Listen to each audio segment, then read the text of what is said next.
కేంద్ర ఆర్థిక మంత్రి నిర్మలా సీతారామన్తో తెలంగాణ డిప్యూటీ సీఎం భట్టి విక్రమార్క సమావేశమయ్యారు. ఈ భేటీలో రాష్ట్ర ఆర్థిక అవసరాలు, అభివృద్ధి ప్రాజెక్టులపై కీలక చర్చ జరిగింది.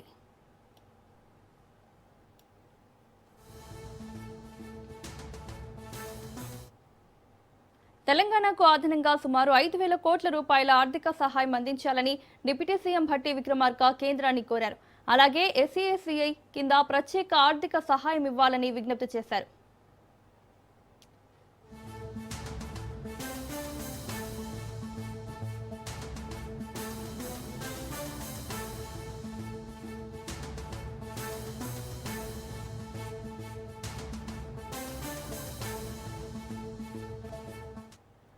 రాష్ట్రంలో మూలధన వ్యయాలు, విద్య, వైద్యం, గ్రామీణ మౌలిక వసతుల అభివృద్ధి అంశాలపై కేంద్ర మంత్రికి వివరాలు అందించారు.